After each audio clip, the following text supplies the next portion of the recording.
बादल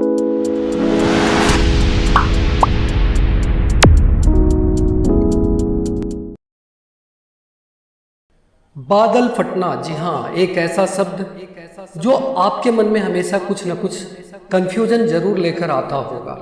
आखिर यह बादल फटना होता क्या है? क्या वाकई में सचमुच में बादल फट जाते हैं? हेलो बच्चों, मेरा नाम महेश तिवारी है और स्कूल मेट लर्निंग में आप सभी लोगों का स्वागत है। आज मैं बहुत ही आसान शब्दों में बताने वाला हूँ आखिर बादल फटना होता क्या है।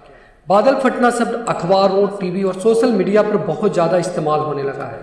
कहीं भी बारिश होने के बाद अगर तुरंत तेज बहाव वाला पानी आता है या कहीं बारिश के बाद भूस्खलन होता है, उसे भी अखबार और पोर्टल आदि बादल फटने का नाम दे देते हैं। क्या वाकई में बादल फटा होता है? जाने बादल फटने की घटना के पीछे का कारण। बादल कभी नहीं फट सकता। जी हाँ, अगर इस घटना को बेशक बादल फटना कहा जाता है, मगर बादल वास्तविकता में कभी फट नहीं सकता है, क्योंकि यह कोई गुब्बारा नहीं होता। हालांकि यह बात सच है कि बादल फटना, जिसे क्लाउड बर्स्ट कहा जाता है, उसका नामकरण गुब्बारों के फटने के कारण ही हुआ है। जहाँ कहीं यह घटना होती है वहाँ पर बेतहाशा बारिश होती है, इतनी कि शायद आप देखकर डर जाएं। तो शुरू में लोगों का मानना था कि जिस तरह से पानी से भरा गुब्बारा फटे तो पानी तुरंत नीचे गिरता है, वैसे ही बादल फट जाता है तो उसका पानी तुरंत नीचे गिरकर भारी तबाही मचाता है। चूंकि अब विज्ञान ने तरक्की की है और हमें पता है कि बादलों में दरअसल पानी के अति सूक्ष्म कण होते हैं, जिसे संघनन या कंडेंसेशन के कारण बूंदें बनती है और बारिश होती है। लेकिन फिर भी अचानक भारी बारिश होने को आज भी क्लाउड बर्स्ट या बादल फटना ही कहा जाता है। बादल फटने की घटना में होता क्या है? बादल फटने का मतलब है बहुत कम समय में बहुत ज्यादा बारिश हो जाना। कई बार बारिश के साथ ओले भी गिरते हैं और तेज गड़गड़ाहट के साथ बिजली चमकने की घटनाएं होती है। अगर किसी जगह पर 100 मिलीमीटर प्रति घंटे के बराबर या उससे ज्यादा बारिश हो तो उसे बादल फटना कहा जाता है।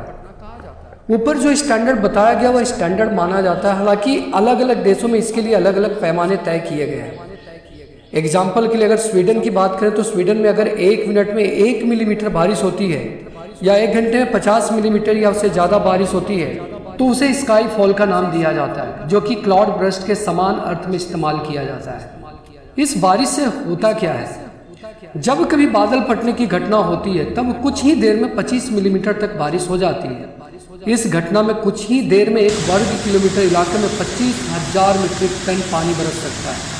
आप सोच लो कि आपके एक टंकी का कैपेसिटी जो होता है करीब मैक्सिमम की अगर बात करें तो 1000 लीटर का होता है।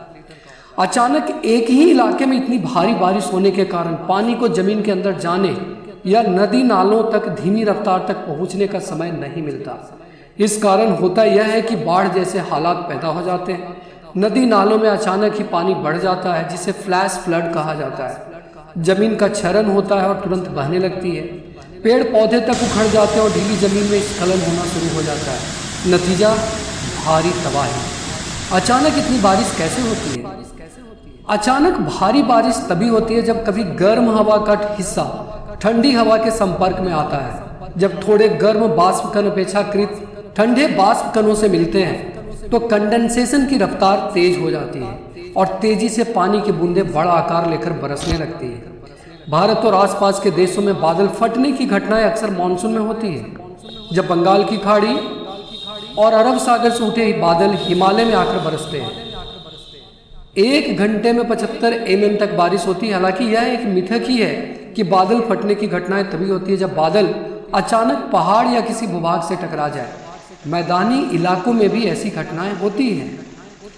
हिमाचल प्रदेश और उत्तराखंड के कई गांवों में भारी बारिश के कारण तबाही होती है और संभव है कि वह बादल फटने के कारण ही होती होगी। मगर चूंकि गांवों में बारिश मापने का उपकरण नहीं लगे होते हैं, इसलिए पक्के तौर पर यह नहीं कहा जा सकता कि वहां बादल फटने की कोई ऐसी घटना हुई होगी। इसलिए आमतौर पर भारी बारिश के कारण मची तबाही को अखबार आदि बादल फटना कह देते हैं।